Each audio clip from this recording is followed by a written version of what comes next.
last batch. So once they get that, they're going to revise and resubmit. But that means that then probably by early to mid-July, they're going to be ready for us to get recommendations to them to start working on. So that to me says we need to get something to hand off to them so that they can work on it. And again, I don't know if you saw the documents that Professor Gertz put together, which is just phenomenal. I was just playing with that. Great. It was great. Yeah, I mean, you've got like, I guess all told about 500 pages. She just went through every hearing. So you've got paragraph, it's like, on this topic, and we can get the quotes there. So I think that will really facilitate, pulling and identifying and sort of coming up with a rationale for why, we're making those particular recommendations. So I think that would probably be a good place to start. The other thing that I did, and again, sort of, we're still waiting for, it's like to, sort of go through the transcript, some of the 2-day hearing in April. But, again, I just kind of went through my notes and just, put on the Google Doc, no, it's the Google Sheet that I have there, just sort of, said, okay, based on my notes, I was like, yeah, well, top 5. And I was like, okay, I'm up to 9, that was the, but then also included, it's like, oh, here Cheryl Grills' top 7, let's put those on there as well. Let me see, I'll just quickly share just to show kind of what I've got. And thanks for sharing the transcripts. That was very helpful. Yeah, absolutely. Because, if we're all working on these things, everybody should have them and be able to, so basically sort of just going through, it's like, these were my top 9. And then, I just put down, the 7 that Cheryl Grills had. So I'm thinking, if other folks want to just start going through and adding things there, and we can kind of talk about them. But I think, let's at least just start putting something on the bones. And now, did you send us this, Nick? Did you send us a link to this, or this is one do you have just yourself? No, this is one that everybody should have access to. Let me let me see. Did it come from Michelle initially? No, this was the one that I had put together. Yes, you did. That's right. Okay. Yeah. And why is that not showing up on my? All right, where did that? There it is. Okay. Yeah, so let me just check and make sure that everybo's got access to this. I'm sure you do. Yeah, Amy, August, Cello, yeah, Chris, Hughes, only handle. Okay. I just realized I got to update on the machines.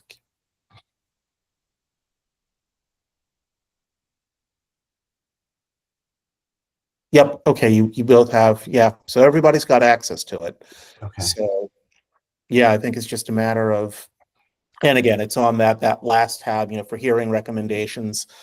So yeah, as we take the time, to kind of go through that, and just kind of say, okay, here are the things that, I think we should prioritize in terms of the reparations. And again, the one thing that, I did see, sort of coming out, several times, let's get rid of qualified immunity. Yeah. Was one of the big ones. And I know that one will be a fight, but, we should probably, I would say, still include that, as one of the priorities there, because, it's, and again, as, Professor Gewertz's documents, that accountability, and just there's a whole lot there. And so I think that we can go through those, those things and just kind of say, based on this from this hearing and this from this hearing, this is a constant theme. When I went through the transcripts, I started kind of organizing around that whole kind of international human rights law, the 5 components, right?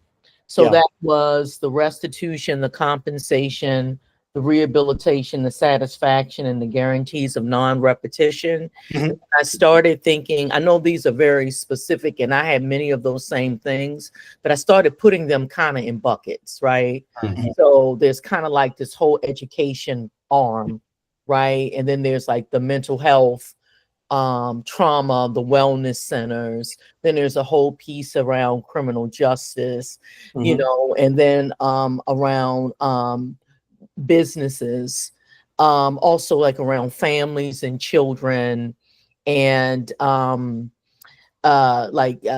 grave sites, memorials, burials. I started putting those in those kind of buckets. I didn't know how we may want to make our suggestions, but I was thinking that putting in those kind of overarching buckets and then putting those specifics under that Mhm.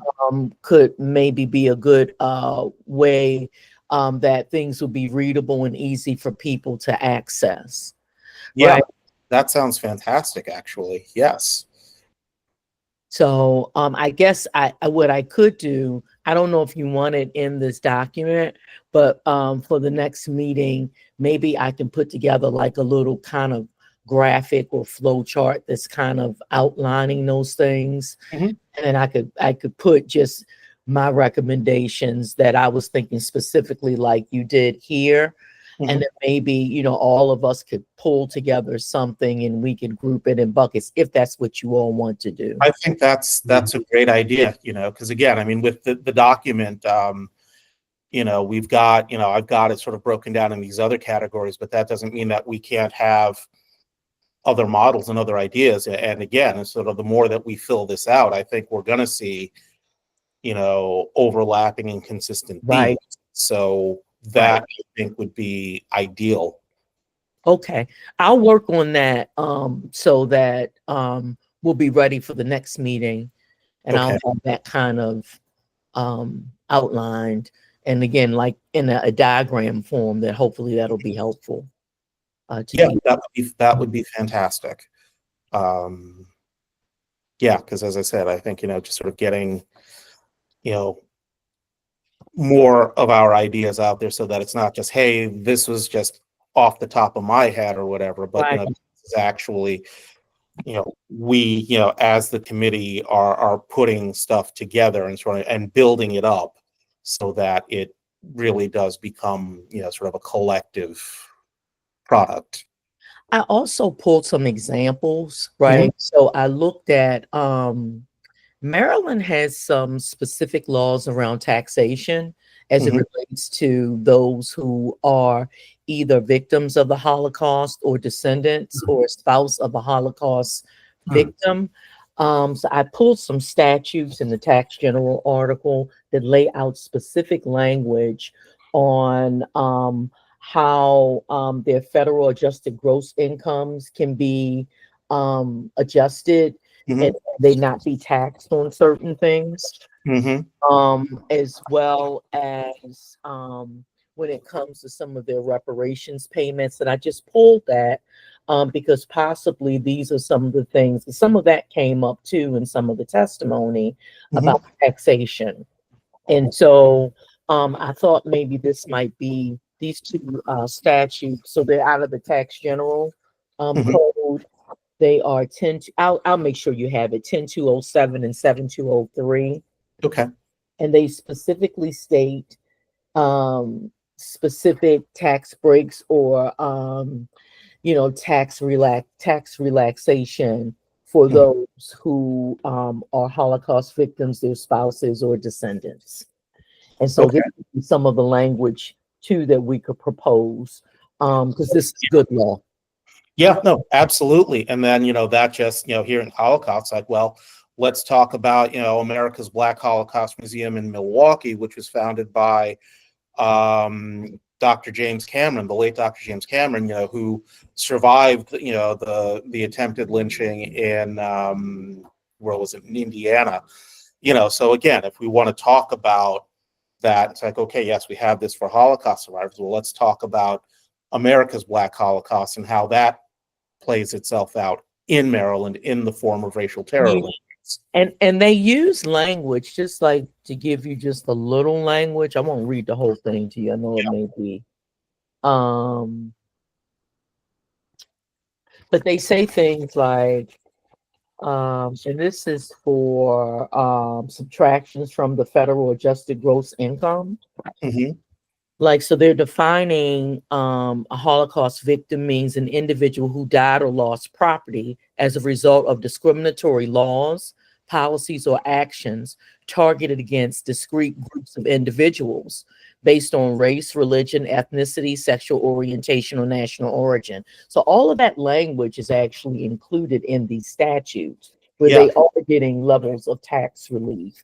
And again, based on the testimony, from the experts, that again, it did come up, and it could be an area that we are recommending in terms of tax relief for those who are victims of the lynchings that occurred. Yeah. Yeah. And Around what years was it? Around what years did they put it in play, those laws? Yeah, so they talked about, give me 1 second, I Chris. just wondering how soon after the war did they put those in place? Oh, that I need to look at the history, but I will say that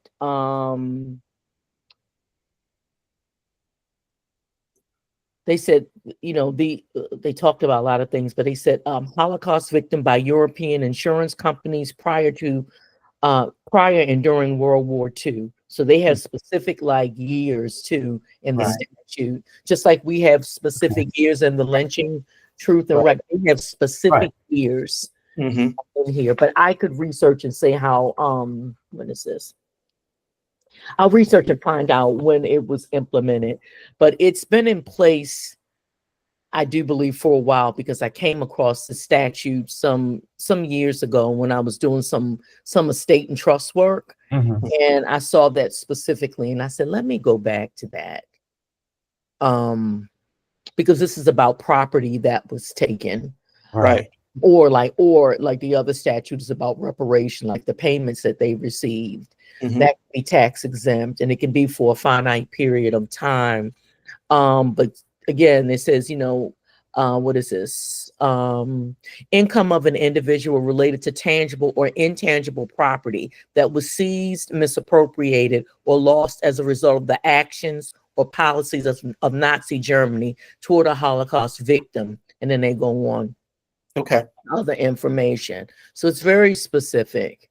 So that is saying that we, the federal government, or is we the federal government specifically? Actually, it's Maryland. Oh, okay, Maryland. Maryland law. Even better. Yeah. That's because there's precedent now. And I will, and like I said, when I put together that sheet, I'll make sure I list with the hyperlinks to those particular statutes so you can access them. Great. Okay. And I'll give the specific section number, because they're kind of long statutes, but I'll give you the specific section number within that statute, and we can look at that language in terms of taxation. Okay. Yeah. That would be great, because I can already hear the debates in the General Assembly about that one, but it's like, okay, no, we're making it real. We're keeping it real. And there was another piece too that I found, and I couldn't find anything outside of the African American History and Culture Commission. But, and this just, what was this? I think this just passed. There was a bill that passed that allotted grants. It's through the Maryland State Department of Education, where there is a $50,000 allotment each year, and each county, each jurisdiction can access it to support teachers who are teaching the Holocaust, as well as preparation materials. And when I looked to see if there was anything similar as it related to us and other groups, I didn't see anything, but they have to have, and I know $50,000 isn't a lot, but they have to have $50,000 annually for each jurisdiction to be able to access that information to enhance Holocaust education. And that was recent. Yeah. that just And happened. there again, I mean, that's precedent. So we can say, hey, if you're going to do that for Holocaust, let's do that for, America's Black Holocaust or racial terror lynching. Absolutely. Right. Mhm. So, what they did very interesting is that the legislature said, they don't engage in writing curriculum or building curriculum, but they did urge MSDE, Maryland State Department of Education, to do this, and Maryland State Department of Education is doing it. Okay. So I just wanted to give some examples on how we can then that whole education bucket. Yeah. Oh, some thoughts on absolutely. how we can support the education initiatives Mhm. around this history. Okay. No, that sounds great. All right, so I'm gonna stop sharing here just so. Okay. But no, that is great. Yeah, I'm definitely looking forward to seeing that when you put that together. And depending on what those numbers are or what they're around about, because that's very much what those who remain loyal to the Union, including Maryland, was bandied about what they would get paid if they remained loyal to the Union for the loss of their enslaved persons. Right.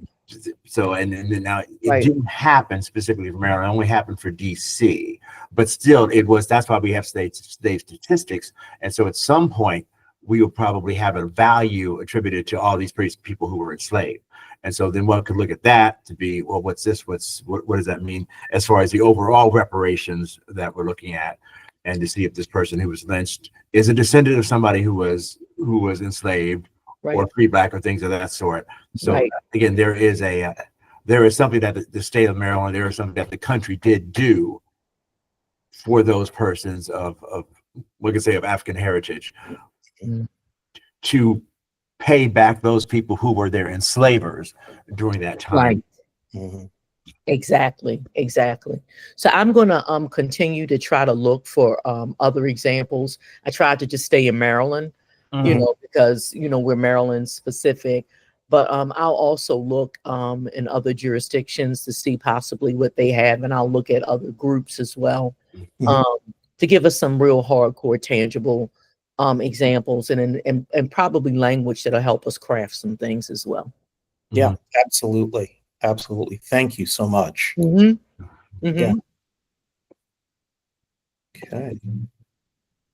Nick, I just wanted to share. I mean, Charles isn't here. He's the one who keeps holding on to the end of Broughton story, because I did have my staffer Jen has looked at it more specifically, and what it comes down to is that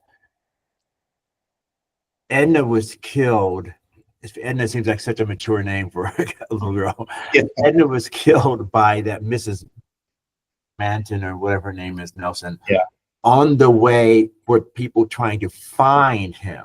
They weren't lynching him. They were trying to find him. They were trying to catch him. And she dies on the 16th. He is lynched on the 18th. So he fully dies 2 days later. So she's specifically not killed on the way for them to lynch him. She's killed because they're trying to find him. Right. Okay. Yeah. And as I said, I mean, as tragic as that story is, I just can't see including that as one of the, I guess 38 would be a 39th case. Right. And again, it's unfortunate, but again, I think, Janice and Leah have said that, they will, sort of, work her story into, the piece on George Armwood, but yeah, I think that's probably, we're going to add it. We're going to add it as related. Because other thing, I feel like if people were going to parse out what we're doing, and even for our sake, we can't. I don't think it would be reasonable for us to say this was a lynching of someone who actually said, help this girl, help this girl. No one ever said, help any of these people who were lynched. They know, okay, we just put fire to this person, we just shot them, can you help them? Can you tell the doctor? That never, ever, ever, ever would have happened to someone who was intentionally being to be lynched. The last thing they wanted, they didn't want anybody to know that they were really doing this. So God knows they wouldn't be saying, oh yeah, I'm going to call the doctor about this. Yeah, no, that makes sense to me. Mhm. And I appreciate your, finding that and sort of, just seeing, it's like in terms of the timing of it. Cause yeah, I think that Right. that certainly makes a difference. Yeah. Yeah. Okay. And I don't know what happened with your governor that he vetoed that reparation. I don't know why he did that. I'm telling you. At this point, I keep getting all of this stuff from I know it's coming from the Democratic, the DNC or whatever. Yeah. It's like every time I see from Westmore, it's like, all right. And I just I know. effectively hit reply and say, why did you veto the Right. referendum bill? And I know it's going to probably some unmonitored thing. But if Right. on the off chance that somebody actually Some looks, bot. boom, it's there, and hopefully they pass it on. But yeah, I mean, it's just like, yeah, I'm still baffled by this one. Yeah. Yeah. We just think it's political. It's Yeah. political. It's political. It's he's got bigger ideas. Mm-hmm. And part of us are thinking that it's an idea that it's still going to happen because ultimately we believe that it will be overridden. So it will still happen, but he'll be able to say that I didn't do it. Right. So he'll be able to still present himself as a more moderate Mm-hmm. individual. And Yeah. that will allow him to get more of the vote. Because otherwise, I thought it's just a study. We weren't even talking about, except for one position, which wasn't really even mentioned, and that was only $66,000, and that's after fringe and everything is thrown into it. Mm-hmm. It wasn't It about. wasn't a lot of money. It really It really it wasn't. a study. I was at a panel just last Tuesday about cemeteries, African American cemeteries, and erasure at the Roundhouse Theater. And one of the students who worked there, I guess he was a student, she asked about it. She couldn't have been, at most, I say she was 25. Now, black don't crack. She could be 50. But I think she was only like 25 or something.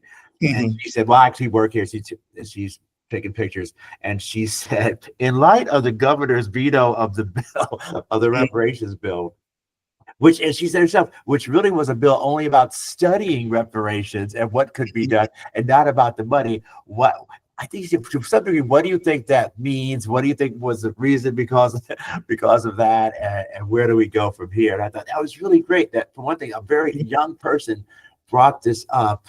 Yep. In a panel that wasn't really about that. I mean, it was about, why are we being erased? Why is this effort? Why are cemeteries, African American cemeteries specifically, ones that are allowed to be overlooked? Can I ask you something? What conference was this where you were It presenting? wasn't a conference. It was at the Roundhouse Theater in Bethesda, Maryland. It was Really? myself, Elgin Clue, who used to be a member of our.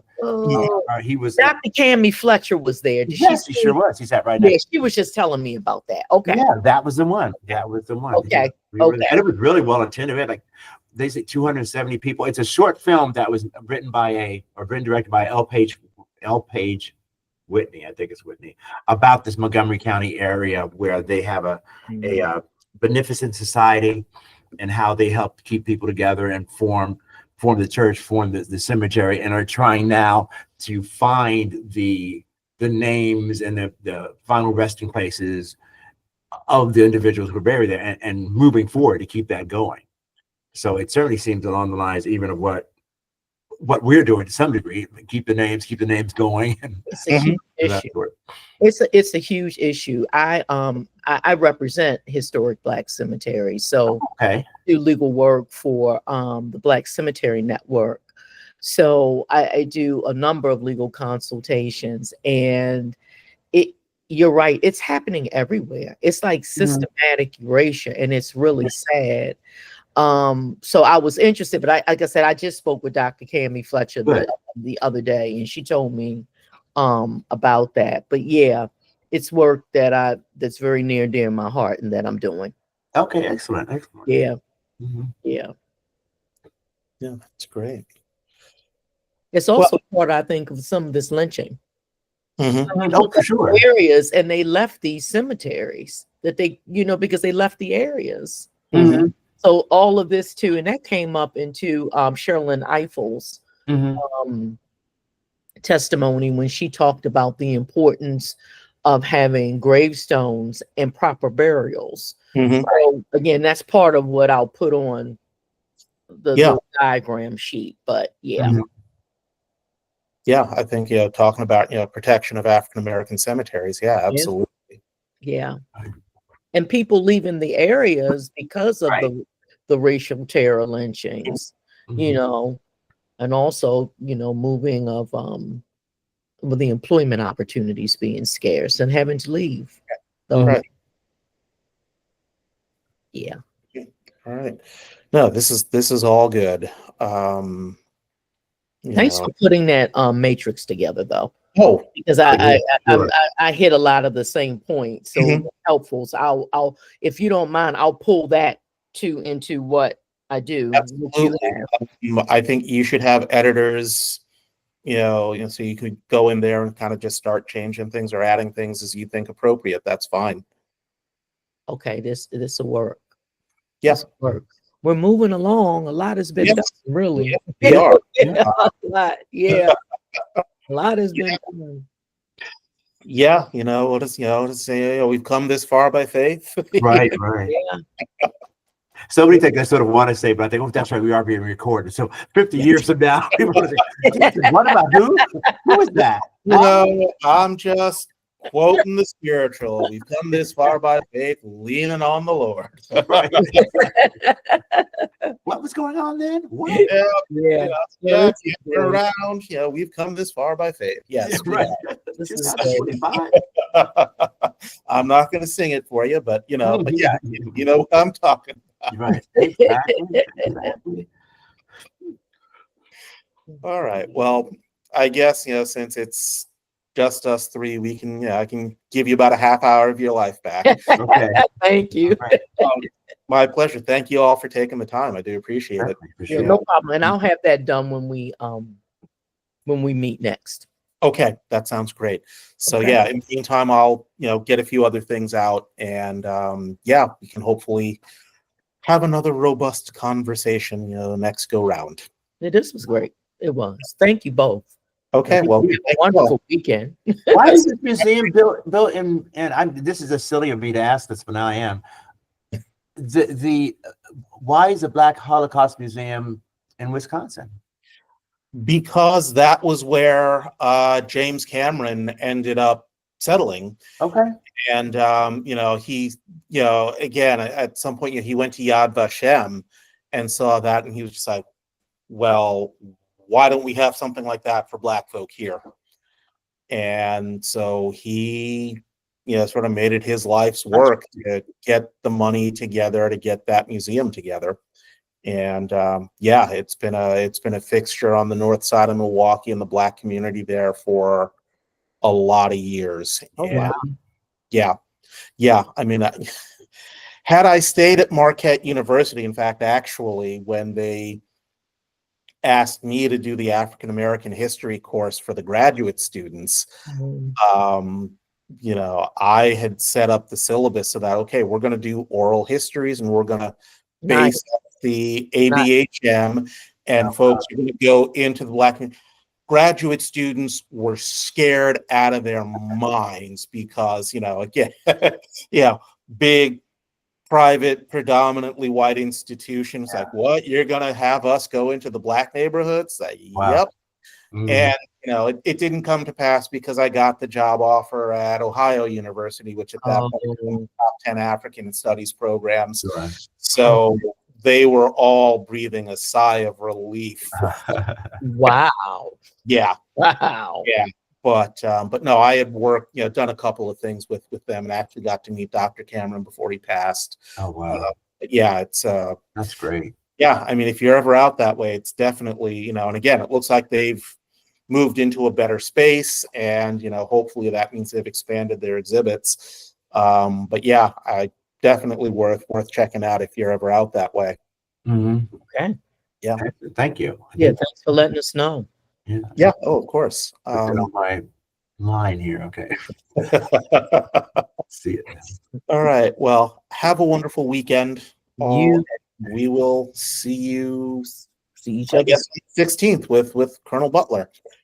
That's right. That is so true. That is absolutely right. And we got to make sure we then weave in what he says. Mhm. That's true. Right. Well, yeah, no, I know Commissioner Coles is working on getting those questions and getting ready to run that. So Okay. yeah, that should be another good conversation. Okay. Well, you all, thank you for your work and have a great weekend. All right. Thanks. Thank you all. See you on the 16th. All right. All right. Okay. Take care. All right. Bye-bye. Bye-bye.